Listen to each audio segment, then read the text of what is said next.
नमस्कार सभी को। मेरा नाम है धीरज और आप देख रहे हैं जनता संवाद। हमारे साथ जुड़ गए हैं रजनीकांत वशिष्ठ जी जो वरिष्ठ पत्रकार हैं। हमारे साथ हैं श्रीराम मौर्य जी जो कांग्रेस का पक्ष रखते हैं और आज हमारे साथ एक नए मेहमान जुड़े हैं नरेश चौधरी जी। नमस्कार सभी को। नमस्कार। आज का विषय है जो उत्तर प्रदेश के अमरोहा के गजरौला क्षेत्र से जो खबर आ रही है, लगातार सुर्खियों में है।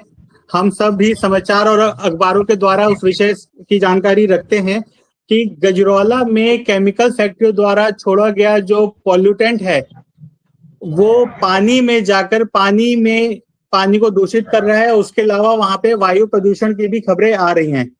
तो मैं आप सबसे आपका ओपनिंग कमेंट लेना चाहूंगा। 1.5 से 2 मिनट में अपनी बात रखें। नमस्कार, मैं रेखा तिवारी एफएंड कला सृजन के माध्यम से, और एफएंड जो कि हमारे उत्तराखंड की सांस्कृतिक धरोहर है, उसी को हम डिफरेंट प्रोडक्ट्स के थ्रू लोगों तक, आज के लोग जो बाहर अपने जन्मभूमि से निकल गए हैं वहाँ उन लोगों को अपनी आर्ट से कनेक्ट कराने का मेरा एक छोटा सा प्रयास है। और एफएंड जो कि अब सरकार से इसको जीआई भी मिल गया है क्योंकि इसकी अपनी एक अलग पहचान है। ये डिफरेंट प्रोडक्ट्स के थ्रू एक मेरा प्रयास है। सबसे पहले वशिष्ठ जी से मैं शुरू करना चाहूंगा। वशिष्ठ जी, आपने खबर देखी? जी देखिए, क्या अनुमान है आपका, क्या कारण है और क्यों इस तरह की घटनाएं हो रही हैं इस वक्त? देखिए, जो हमारी देश की प्रमुख नदियां हैं, गंगा हो यमुना हो, मुख्यतः यही दो बड़ी नदियां हैं। ये बूंद गोमती हो, ये बूंद बूंद करके मर रही हैं और यही हम लोगों के पेयजल का स्रोत हुआ करती थी। यही आसपास भूमिगत जल को भी मेंटेन करती थी। इन नदियों में शहरी कचरा और मलजल लगातार मिल रहा है, औद्योगिक कचरा भी मिल रहा है, तमाम फैक्ट्रीज का जो अपशिष्ट है वो भी इनमें मिल रहा है। और सरकार कोशिश भी कर रही है। तो कोशिश, पता नहीं कैसी कोशिश है ये, कि पिछले 10-12 साल में गंगा यमुना की सफाई के नाम पर लगभग 45,000 करोड़ रुपया खर्च हो चुका है। इतने खर्च के बावजूद इन नदियों पर कोई इनकी सफाई का कोई रास्ता दिखाई पड़ता नहीं। जैसे गंगा जी हैं, ऋषिकेश तक साफ दिखाई देती हैं, ऐसे यमुना जी भी हैं, वो भी पहाड़ों से जब नीचे जमीन पर उतरती हैं वहां तक साफ है, उसके बाद में गंदी हैं। तो और दूसरा जो सिनेरियो है वो सिनेरियो ये है कि दुनिया भर की जो आबादी है कुल, उसकी 18% आबादी भारत में रहती है, मगर उसको पीने के लिए मीठा जल केवल 4% उपलब्ध है। कुल दुनिया में जितना मीठा पानी का जल है पीने लायक, उसमें से 4% उसके हिस्से में आता है भारत के। माने 18% आबादी और जल है उसके पास में 4%। हमारे पास रास्ते क्या हैं धीरज जी? हमारे पास रास्ते ये हैं कि पानी का हम संरक्षण करें। पुराने समय में आप जानते होंगे, आपने सुना होगा बड़े बूढ़ों से कि वो तालाब खुदवाते थे। इसीलिए तालाब खुदवाते थे कि वर्षा के समय में नदी का जल तो धीरे धीरे बह करके फिर समुद्र में चला जाता है, खारा हो जाता है, वो किसी काम का नहीं रहता। लेकिन अगर जगह जगह तालाब खुदेंगे तो तालाब में वर्षा का जल संग्रहित होगा, उसका इस्तेमाल विदेशों में भी जहां जल नहीं है उन्होंने बड़े बड़े रिजर्वॉयर्स बनाए हुए हैं, ताकि वर्षा का जल जो इकट्ठा होता है उसी से पूरे शहरों में, मेलबोर्न में, ऑस्ट्रेलिया में जगह जगह पानी की सप्लाई उसी से होती है। नदी है मेलबोर्न में, लेकिन नदी के पानी पीने लायक नहीं है। आपकी आवाज नहीं आ रही धीरज जी।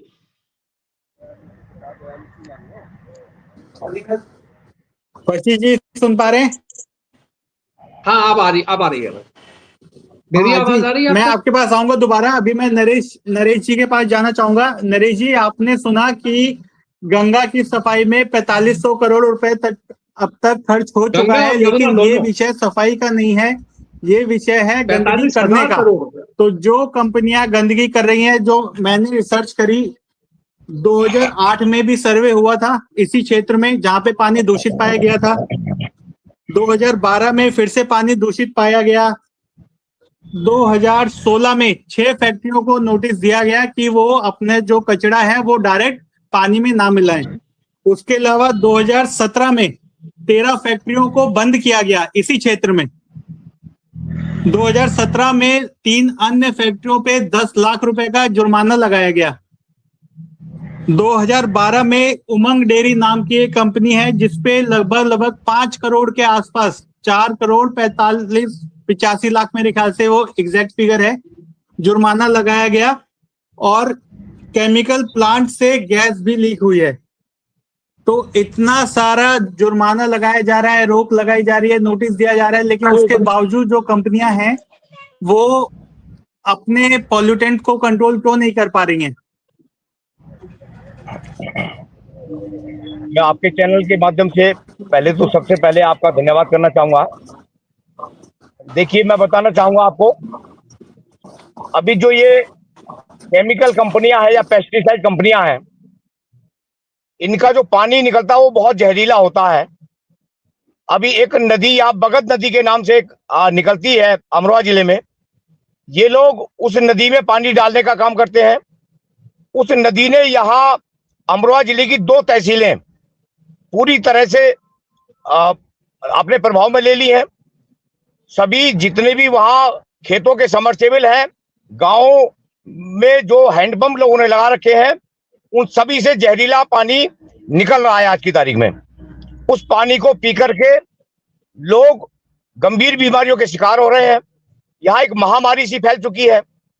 अभी ये तो रहा 2 तहसीलों का मामला। गजरोला के आसपास के क्षेत्र का जो मामला है वो इतना गंभीर बना हुआ है। अभी जो लोगों ने बताया, यहाँ किसानों ने, और जो उस फैक्ट्री के अंदर कुछ लोग नौकरियां करके निकले हैं, जिन लोगों ने ये देखा होगा, उन्होंने बताया कि ये बड़े बड़े बोरवेल करके और उस पानी को जमीन में डालने का भी काम करते हैं।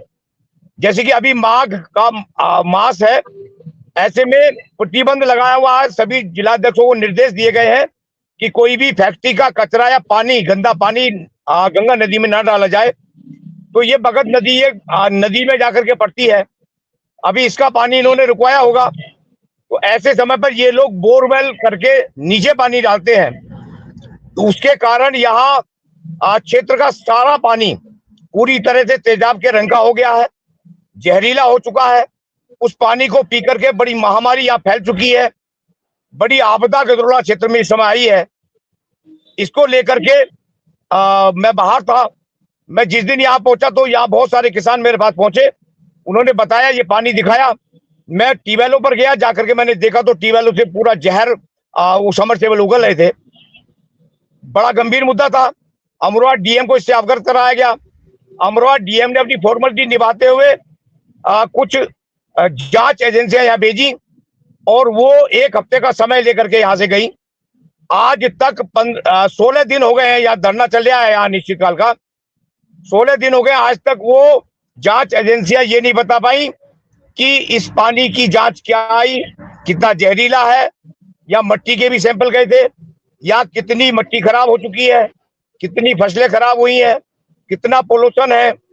गजरोला में यहाँ पोल्यूशन नापने की कोई मशीन नहीं लगाई गई है आज तक, सूचांक जिसे पता चले कि यहाँ कितना पोल्यूशन है। रात में ये जहरीली फैक्ट्रियां रात में अपनी जहरीली गैस छोड़ने का काम करती है। लोग अपने घरों में सोए रहते हैं, लोग घरों से बाहर निकलते हैं, देखते कि धुआं धुआं छा गया है, पूरे क्षेत्र में धुआं धुआं सा छा जाता है। बहुत ज्यादा बड़ा सांस लेना लोगों को दुभर हो जाता है। उससे अंदर लोगों के किडनियां, लोगों के लीवर खराब हो रहे हैं। कई बार लोगों को हार्ट अटैक की बीमारी सांस लेने की वजह से आ जाती है। जहरीले जो ये प्रदूषण फैलाते हैं उसकी वजह से लोगों के हार्ट अटैक हो रहे हैं। यहाँ हजारों मौतें हो चुकी है। आज तक ना प्रशासन के पास ना सरकार के पास इसका कोई डाटा नहीं है, कितनी मौतें हुई, किन किन कारणों से हुई। हमने जब इसका डाटा मांगा, आपने अपनी बात रखी। नरेश जी, आपने अपनी बात रखी। मैं दोबारा आऊंगा आपके पास। अभी मैं मौर्य जी को यहाँ पे जोड़ना चाहूंगा। मौर्य जी, आपने सुना कि जो स्थिति है वो कितनी गंभीर है एक जिले की 2 तहसीलें लगभग पूरी तरह से प्रभावित हो चुकी हैं और असर बढ़ता ही जा रहा है। कई लोग संदिग्ध बीमारियों में पहले भी मारे जा चुके हैं। अभी शासन की तरफ से जांच का वायदा दिया गया है, मगर उसका कुछ आगे निष्कर्ष निकलता हुआ नहीं दिखता है। पिछले 2-3 सालों में, 4 सालों में कई कंपनियों को बंद भी किया गया, जुर्माना भी लगाया गया, लेकिन अभी तक स्थिति में कोई सुधार नहीं है। आप कैसे देखते हैं? देखिए धीरज जी, इन दोनों तहसीलों का मामला ये मेरे क्षेत्र मंडी धनौरा से जुड़ा हुआ है। धनौरा विधानसभा के अंतर्गत आती है और अधिकतर जो ज्यादातर प्रभावित 20 से 25 गांव है वो हसनपुर तहसील के आते हैं। ये दरअसल गंगा नदी से ही बगत नदी निकली थी बिजनौर के ऊपर से, फिर इसे फिर आगे जाके गमा के पास में गंगा नदी में ही डाल दिया गया है। दरअसल 20 वर्ष पहले भी यहाँ पर दांत, खुजली और अस्थमा जैसी बीमारियों ने यहाँ पर अपना घर बसा लिया है। जैसा कि मुझे विधिवत मेरे मित्र महिपाल सिंह रमन जी द्वारा अवगत कराया गया कि श्री राम जी गजरौला में सबाजपुर डोर में किसान यूनियन का धरना चल रहा है और उसकी प्रदूषण को लेकर चल रहा है। उन्होंने बताया कि यहाँ पर इस पानी से पैदा होने वाली उपजें जहरीली हैं और लोगों के शरीर में अधिक, एक घर में 1 से 2 व्यक्ति कैंसर से पीड़ित हैं, लीवर से पीड़ित हैं, अस्थमा से पीड़ित हैं, दांत खुजली से तो 90% पीड़ित हैं। यहाँ पर गजरौला की जनता त्राही कर रही है। सरकारें गहरी नींद में सोई हैं गजरौला के लिए। एशिया का सबसे बड़ा प्लांट यहाँ पर जुबली लैंड है। गजरौला में 2 दर्जन से ज्यादा जहरीली पानी फेंकने वाली फैक्ट्रियां हैं। एक ताज्जुब की बात यह है कि अमरोहा जिले में सबसे ज्यादा प्रदूषण होने के बावजूद क्षेत्रीय प्रदूषण कार्यालय, नियंत्रण कार्यालय बिजनौर में सरकार ने खोल रखा है। अगर कोई शिकायत करने जाएगा तो बिजनौर के अंदर 100 किलोमीटर दूर शिकायत करने जाएगा। डीएम, कमिश्नर ये सब राज्य सरकार के दबाव में है, क्योंकि भारतीय जनता पार्टी खुद पूंजीपतियों के दबाव में है। जो सबसे बड़ी फैक्ट्री है सोमना भरतिया जी की, जो जुबली लैंड के नाम से है, अब से 20-25 साल पहले ये बाम ऑर्गेनिक नाम से थी। कई सौ टैंकर यहाँ पर सीरे के आते हैं। 24 घंटे में एक रैक यहाँ पर कोयले की 24 घंटे के अंदर जलती है। 16 प्रकार के केमिकल बनते हैं, अल्कोहल बनता है, फेविकोल बनता है। उत्पादन हो, हमें इससे कोई दिक्कत नहीं है, लेकिन इन पूंजीपतियों को, इन सरकार को इस पर भी ध्यान देना पड़ेगा। यहाँ के लोगों के स्वास्थ्य के लिए, लोगों के जीवन के लिए, लोगों की शिक्षा के लिए, और यहाँ का जो प्रदूषित ये जल डाल रहे हैं फैक्ट्रियों का, इस पर शुद्धिकरण हो।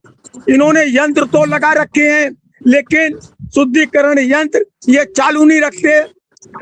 प्रदूषण नियंत्रण बोर्ड के अधिकारी इनसे दिन रात इनकी सेवा लेते हैं, क्योंकि न्याय किससे मांगे? जो सरकार इन पूंजीपतियों के झोली में बैठी है, इनके घरों में बैठी है। यहाँ की जनता किससे न्याय मांगे? हम तो ये कोशिश करेंगे कि आने वाले समय में, अच्छी बात है कि किसान यूनियन ने, हमारे बड़े भाई नरेश चौधरी साहब ने इसकी आवाज उठाई और 15 दिन से अधिक से धरना चल रहा है। हम कोशिश करेंगे कांग्रेस पार्टी के अंदर, यहाँ की बात कांग्रेस में, लखनऊ पहुंचे, दिल्ली पहुंचे। ठीक है और जी, आपने बात रखी। हम धीरज जी एक यहाँ मिनट, हमारे साथ 2 और मेहमान जुड़ चुके हैं, ओमकार जी और एमपी सिंह जी। नमस्कार आप दोनों को। नमस्कार जी, नमस्कार। विषय की आपको जानकारी है, गजरौला में जो पानी में इस वक्त पॉल्यूटेंट मिला हुआ है, उसके वजह से जो खबरें सामने आ रही हैं। मैं ओमकार जी से, ओमकार जी मुझे सुन पा रहे हैं? जी जी जी, आप कैसे देखते हैं इस घटना को? देखिए, घटना नहीं है, ये बहुत गंभीर विषय है। घटना तो एक अचानक घट जाती है, उसको घटना नाम दिया जाता है। ये विषय बहुत ही गंभीर है और बहुत ही चिंताजनक है। ये हमारे साथी हैं किसान यूनियन के चौधरी नरेश जी, इन्होंने इस मामले में आगे पहल बढ़ाया है और 2-3 बार मुझे भी आमंत्रित किया उस धरने पे, और हम लोग जाएंगे भी, पर किन्हीं परिस्थितियों से मैं नहीं जा पाया। इस प्रदूषण की वजह से गजरौला के आसपास ही नहीं, हसनपुर तहसील और विधानसभा का कम से कम 60% इलाका और धनौरा का भी इस जो गंदे पानी से, जहरीले पानी से प्रभावित है।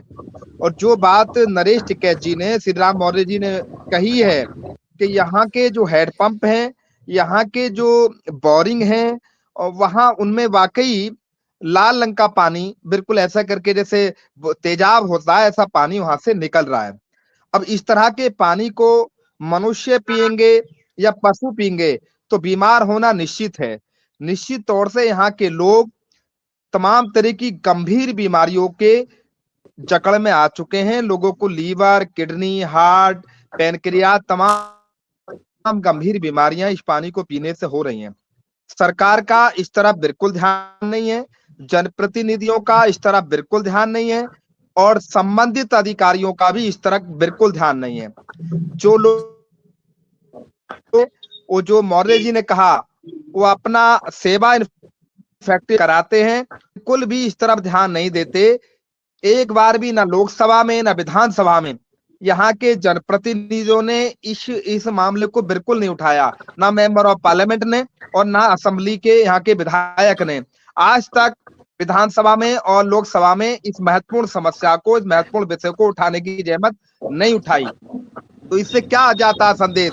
यही जाता है, मैं यहाँ पे एमपी सिंह जी को, धन्यवाद ओमकार जी, मैं एमपी सिंह जी को जोड़ना चाहूंगा। एमपी सिंह सर, ये जो विषय है ये आज का नहीं है। मैंने थोड़ी देर पहले बताया 2008 से लेके 2022 तक कई बार ये विषय सामने आ चुका है। कई कंपनियों पे बैन भी लगा, चालान भी हुए, लेकिन उसके बाद स्थिति वैसे ही की वैसी बनी हुई है और धीरे धीरे बढ़ती ही जा रही है। जी बिल्कुल, ये देखिएगा, ये विषय इतना गंभीर है, इसको क्या है कि विकास और प्रदूषण के मामले को उससे जोड़ दिया जाता है, विरोधी बता दिया जाता है और बड़े आरोप लगा दिए जाते हैं। अगर बोलिए 20 साल में पहली बार धरना लग रहा है किसान यूनियन, भारतीय किसान यूनियन संयुक्त मोर्चे का, इन्होंने पहल की है ये, और ये मुश्किल काम है बहुत। ये इतने बड़े लोग हैं, इतना बड़ा सिस्टम है ये नकारा सिस्टम, इससे लड़ना, और आज ऐसी स्थिति में लड़ना जैसी आज जनता हो गई है, जनता जैसी है वैसे जनप्रतिनिधि है, जनप्रतिनिधियों की कोई गलती नहीं है, जनता ही इस लायक है, वो बोलना नहीं चाहती, कहीं संघर्ष करना नहीं चाहती, कहीं आंदोलन में नहीं आना चाहती। और ये देखिएगा, यहाँ पिछली बार जब डीएम थे उमेश मिश्रा, जो अब आजकल मुजफ्फरनगर के डीएम है शायद, तो उनसे कहा था हमने कि भाई आप यहाँ कैंसर गांव-गांव फैल रहा है, तो इसका जो है आप सर्वे कराइए। उन्होंने कहा ये बवाल हो जाएगा, नया तरीके में अपनी जान के लिए क्यों ऐसी इस तरीके का कहूं, तो उन्होंने छेड़ना नहीं समझा इसको, इस गंभीर विषय को छेड़ना नहीं चाहते। क्योंकि अब देखिएगा क्या है, अगर कोई धरना देता है तो उसके लिए कह दिया जाता है कि ये फैक्ट्री विरोधी है। फैक्ट्री यहाँ लगे, रासायनिक कारखाने खूब लगे, कहीं दुनिया में ना लगे, वो यहाँ लगे, ठीक है। वे कहते हैं विकास और निवेश हो रहा, सरकार का ये मानना कि हमारे यहाँ निवेश बढ़ा रहे हैं तो हमारे यहाँ फैक्ट्री लगनी चाहिए, ये विरोधी है, इस तरीके के विकास विरोधी है। लेकिन आप किसकी कीमत पे विकास करना चाह रहे हैं? जनता की। आप इसका संतुलन बनाइए। अभी डीएम ने जो कमेटी बनाई है, उसमें कमेटी क्या रिजल्ट देगी, अभी उसमें 5 सदस्यीय कमेटी है, तो वही लोग हैं जो इसके लिए जिम्मेदार थे आज तक, वो कहाँ रहे? वही कमेटी है, वही लोग हैं, वही मुंसिफ, वही मुजरिम।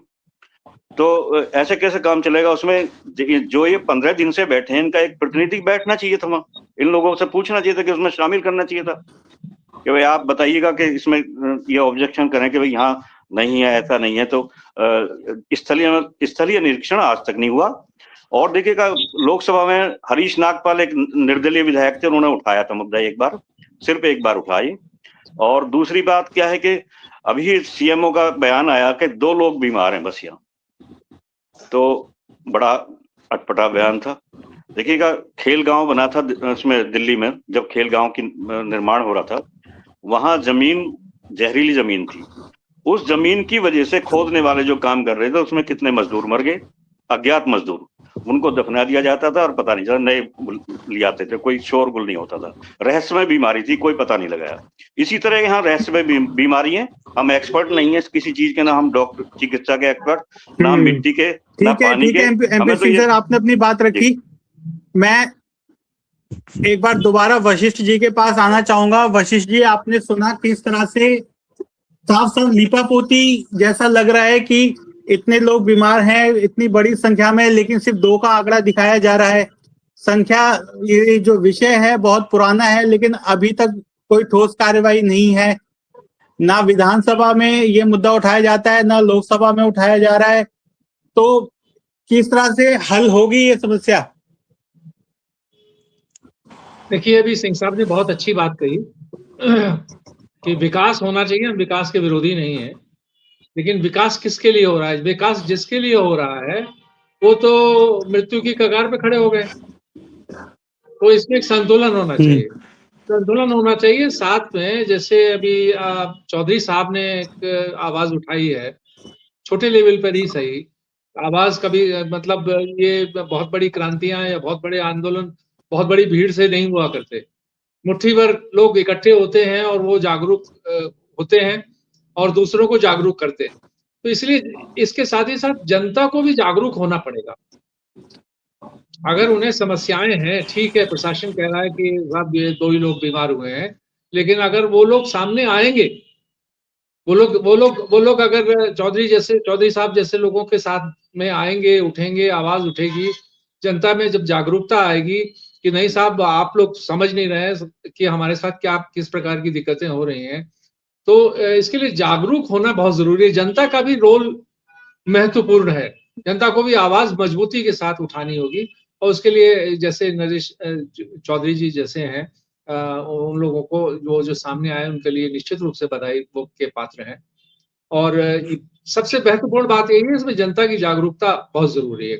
साथ ही साथ कुछ उपाय सरकार को भी थोड़ा सा डाइवर्सिफाई करने होंगे। केवल यही नहीं कि वो गंगा यमुना को साफ करने में जुटे हुए हैं, लेकिन इसके साथ ही साथ उन्हें एक तो वर्षा जल के संचयन का एक अच्छा इंतजाम रखना होगा, जगह जगह तालाब खुदवाने होंगे। इसके साथ ही साथ कुशल कृषि प्रबंधन करना होगा। कुछ ऐसे बीज भी डिवाइस करने होंगे जो कम पानी में जिनसे काम चल जाए। पानी का पुनर्चक्रण, अब जैसे घर घर में वो तो बिक रहे हैं साहब, क्या बोलते हैं, आरओ एंड वो सारी चीजें, लेकिन सरकार के लेवल पर भी पानी अगर कहीं गंदा आ रहा है तो उसको सफाई का इंतजाम प्रॉपरली होना चाहिए ताकि उसे पेयजल बना करके लोगों तक पहुंचाया जा सके। अरे यार, लीकेज को रोकना होगा। अब लीकेज को कौन रोकेगा? जैसे उदाहरण के लिए छोटी सी बात है कि अगर मान लीजिए कहीं टोटी लगी है पानी की, किसी ने पानी पिया और उसको खोल दिया, वेस्टेज जा रहा है, तो मैंने लीकेज को कहीं छोटे लेवल पर हो या बड़े लेवल पर हो, उस लीकेज को रोकना होगा। और नदी और तालाब को हमें बचाने के लिए सीरियसली गंभीर प्रयास करने होंगे। धीरज जी।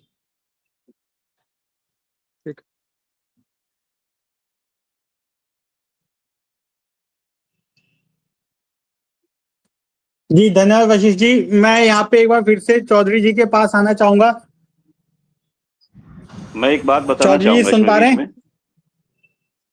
जी जी, हाँ बोलिए एमपी सिंह सर, बोलिए। जी, देखिएगा, भूजल रिचार्ज, पानी के रिचार्ज की बात आई थी। हमारे पूर्वज जो है गंगा के जो खेती मजदूर खेती किसानी से जुड़े हुए हैं, वो गंगा के पानी के सहारे जुड़े हैं। सारे गंगा के किनारे आए थे लोग।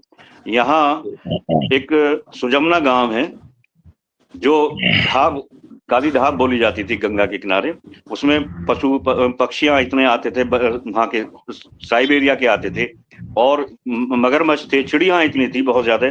उसमें क्या किया, उसको वहां से भगत नदी आती थी, उसका उद्गम हुआ था वहां से।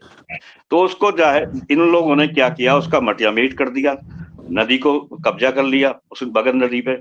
और उस भगत नदी में ये जुबिलिएंट जो है वैम ऑर्गेनिक, अब इसका नाम 3 नाम रख दिए हैं, जुबिलिएंट इनेग्रिया और जुबिलिएंट ऑर्गेनेसिस, 3-4 नाम रख दिए। पहले वैम ऑर्गेनिक नाम से थे कि जिससे कोई कंफ्यूजन हो जाए, लोग नाम भी ना जान सके। इन लोगों ने उसमें 300 साल से उसमें जो अपना अवशिष्ट जो है इसके रासायनिक जो है वो बहाए हैं। तो वो नीचे तक पहुंच गया, पाताल लोक तक पहुंच गया, तो उसकी कीमत कौन चुकाएगा, उसके लिए कौन भरपाई कर पाएगा? उनके लिए यहाँ अब लाल पीली गोली दे दी वहां उनको, मरीजों को जो उससे बीमार हुए हैं, पशु दूध घट गया, हमारी उपज घट गई यहाँ किसानों की। और